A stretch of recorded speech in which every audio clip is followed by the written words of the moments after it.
Asas Sains Komputer Tingkatan 3 menghasilkan atur cara yang melibatkan gabungan struktur kod arahan bagi menyelesaikan masalah.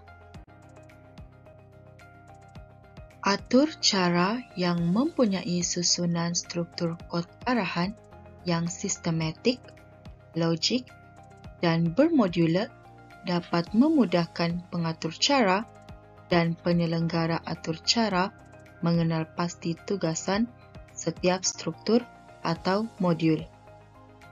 Atur cara yang bermodular dapat dihasilkan dengan penggunaan function dan prosedur. Mari kita lihat satu contoh berkaitan penghasilan atur cara yang menggunakan function dan prosedur bagi mengira peratus keuntungan dan kerugian. Situasinya ialah Farhana ingin membina satu atur cara bagi mengira peratus keuntungan dan kerugian barangan yang dijual oleh abangnya. Jadwal tersebut menunjukkan rumus yang akan digunakan oleh Farhana. Terdapat 4 rumus yang akan digunakan. Pertama, pengiraan untung. Untung sama dengan harga jualan tolak harga kos. Kedua, rumus rugi. Rugi sama dengan harga kos tolak harga jualan. Seterusnya, rumus bagi mengira peratus keuntungan. Peratus keuntungan sama dengan untung bahagi harga kos darab 100. Akhir sekali, rumus bagi mengira peratus kerugian sama dengan rugi bahagi harga kos darab 100.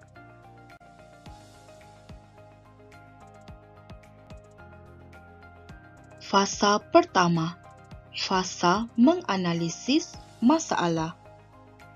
Gunakan teknik leraian untuk memecahkan masalah mengira peratus keuntungan dan peratus kerugian kepada beberapa bahagian kecil, seperti mendapatkan input bagi harga kos, mendapatkan input bagi harga jualan, proses pengiraan bagi peratus keuntungan dan peratus kerugian, serta cara memaparkan output yang sepadan. Bahagian-bahagian kecil ini lebih mudah untuk diuruskan. Fasa kedua, fasa reka bentuk atur cara. Corak dan prinsip yang menghasilkan corak ini harus dikenal pasti. Analisis rumus matematik bagi pengiraan peratus keuntungan dan peratus kerugian. Kedua-dua pengiraan ini menggunakan input item yang sama, yaitu harga kos dan harga jualan. Perbezaan antara harga jualan dan harga kos akan menentukan peratus keuntungan, peratus kerugian, atau tiada kerugian. Jadwal tersebut menunjukkan rumus-rumus yang akan digunakan dalam atur cara tersebut. Aktiviti seterusnya ialah penyediaan algoritma. Berdasarkan maklumat yang diperolehi, kini Farhana perlu menyediakan algoritma bagi atur cara mengira peratus keuntungan dan kerugian. Kemudian algoritma ini diterjemahkan ke dalam bentuk pseudocode atau carta alir. Raja berikut menunjukkan algoritma yang disediakan. Pertama, dapatkan harga kos H1 dan harga jualan H2 daripada pengguna. Kedua, bandingkan nilai harga kos dengan harga jualan. Ketiga, jika harga jualan sama dengan harga kos, papar mesej tiada keuntungan.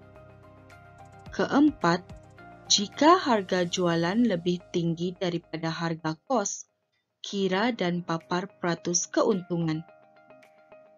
Kelima, jika harga kos lebih tinggi daripada harga jualan, kira dan papar peratus kerugian.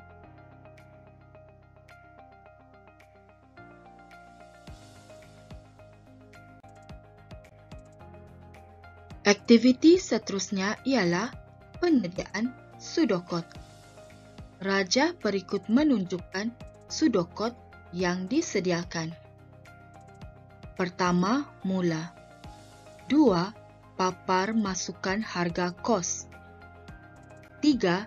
Setkan HI1 sebagai harga kos yang dimasukkan. 4. Papar masukkan harga jualan. 5. Setkan H2 sebagai harga jualan yang dimasukkan. 6. Jika H1 sama dengan H2, papar tiada keuntungan. Ketujuh, jika H2 lebih besar daripada H1, kira peratus keuntungan. Sama dengan H2 tolak H1 bahagi H1 darab 100. Papar peratus keuntungan. Ke-8. Jika tidak, kira peratus kerugian. H1 tolak H2 bahagi H1 darab 100. Papar peratus kerugian. 9. Tamat jika 10 tamat. Jika algoritma yang dihasilkan dikaji semula, Anda akan mendapati bahawa ada proses yang berulang kerana mempunyai corak yang sama. Sebagai contoh, proses memasukkan data mempunyai corak yang sama, iaitu meminta pengguna memasukkan data sebanyak 2 kali, seperti yang ditunjukkan dalam rajah berlabel A. Begitu juga dengan proses pengiraan, di mana pengiraan peratus keuntungan dan peratus kerugian mempunyai formula yang serupa, dan kedua-dua formula tersebut menggunakan data yang sama, seperti yang ditunjukkan dalam rajah berlabel B.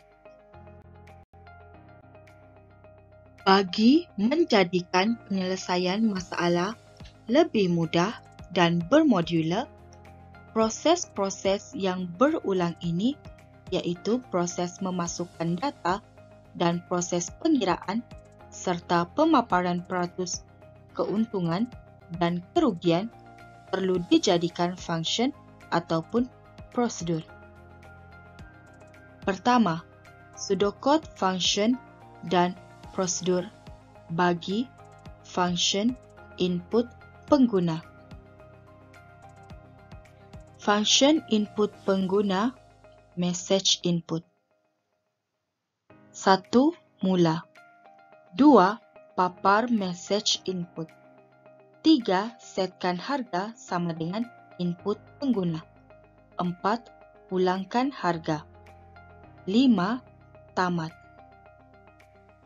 Function input pengguna untuk pengguna menginput harga kos dan harga jualan. Seterusnya, prosedur kira peratus. Prosedur kira peratus H1, H2. 1. Mula. 2. Kira peratus sama dengan H2 tolak H1 bahagi H1 darab 100. 3. Jika peratus lebih besar daripada kosong, papar peratus keuntungan dan peratus. Jika tidak, papar peratus kerugian dan peratus nilai mutlak. 5. Tamat jika. 6. Tamat. Prosedur kira peratus untuk mengira dan memaparkan peratus keuntungan atau peratus kerugian. Akhir sekali, sudokot atur cara utama. Pertama, mula. Kedua, H1 sama dengan panggil input pengguna, masukkan harga kos. 3, H3 sama dengan panggil input pengguna, masukkan harga jualan. 4, jika H1 sama dengan H2, papar tiada kerugian. 5, jika tidak, panggil kira peratus H1, H2. 6, tamat jika. 7, tamat. Fasa ketiga, fasa pengekodan. Semasa fasa pengekodan, lazimnya prosedur dan function dihasilkan dahulu dan diuji supaya bebas ralat sebelum proses penulisan kod atur cara utama dimulakan. Dalam fasa ini, algoritma diterjemahkan kepada kod arahan bahasa pengatur caraan yang akan dipilih. Teknik-teknik pemikiran komputasional masih boleh diaplikasikan mengikut kesesuaian dengan sinteks bahasa pengatur caraan yang digunakan. Bagi proses pengiraan peratus kerugian dan keuntungan, kod arahan function input pengguna dihasilkan dan diuji supaya bebas ralat sebelum prosedur kira peratus dihasilkan. Kerana output daripada function input pengguna akan menjadi input kepada prosedur kira peratus.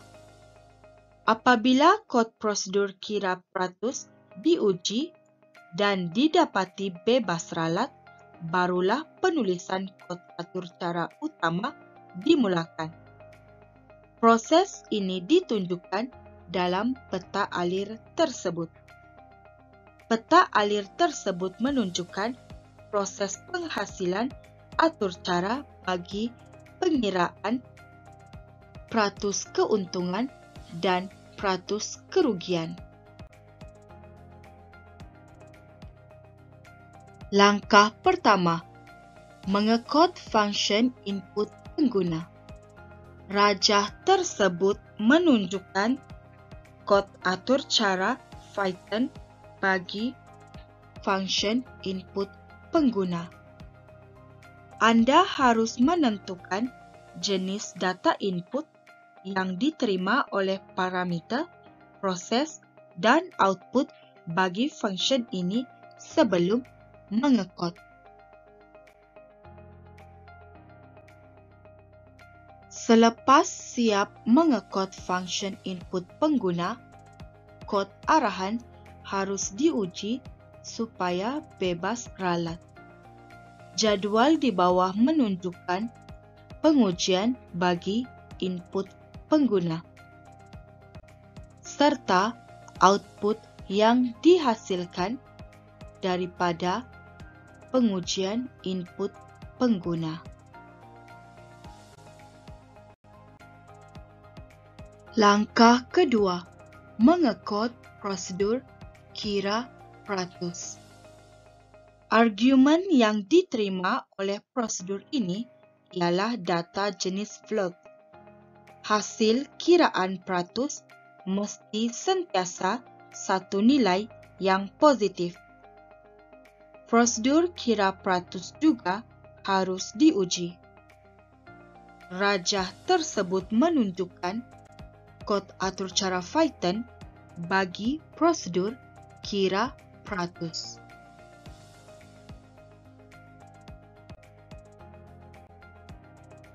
Anda perlu menguji prosedur kira peratus dengan pelbagai situasi yang berlainan supaya pengujian yang dilakukan adalah lengkap. Didapati bahawa kod prosedur kira peratus tidak dapat menghasilkan output yang sepatutnya apabila nilai H1 sama dengan nilai H2. Maka atur cara utama perlu menentukan bahawa argumen iaitu nilai H1 dan H2 yang diberikan kepada prosedur kira peratus tidak mempunyai nilai yang sama.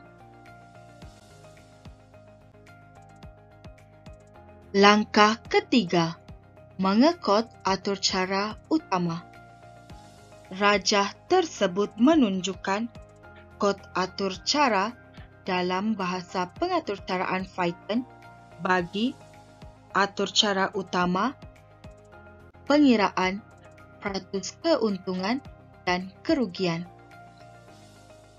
Kawasan yang bertanda dalam rajah tersebut menunjukkan struktur kawalan ini memastikan nilai-nilai H1 dan H2 yang dihantar kepada prosedur kira peratus adalah berlainan.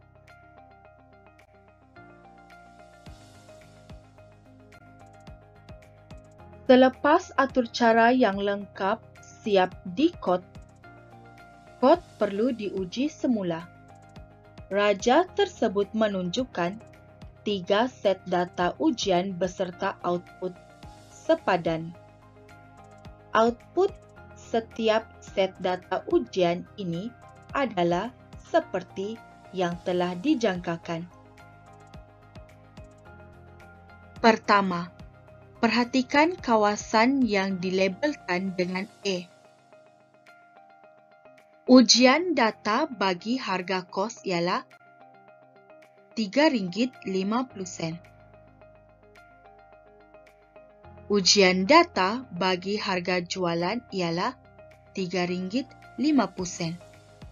Berdasarkan data yang dimasukkan, output yang dikeluarkan ialah tiada keuntungan. Output tersebut adalah benar. Seterusnya, perhatikan rajah berlabel B. Harga kos yang dimasukkan ialah RM2. Kemudian, harga jualan yang dimasukkan adalah RM3. Berdasarkan ujian data tersebut, sistem memaparkan keuntungan ialah 50%. Berdasarkan output yang dipaparkan, output tersebut adalah benar. Seterusnya, perhatikan bahagian berlabel C. Harga kos yang telah dimasukkan oleh pengguna ialah RM2. Harga jualan yang dimasukkan oleh pengguna ialah RM1.50. Kerugian ialah 25%. Berdasarkan ujian data tersebut, output yang telah dipaparkan adalah benar. Output beserta data yang dihasilkan adalah seperti yang dijangkakan.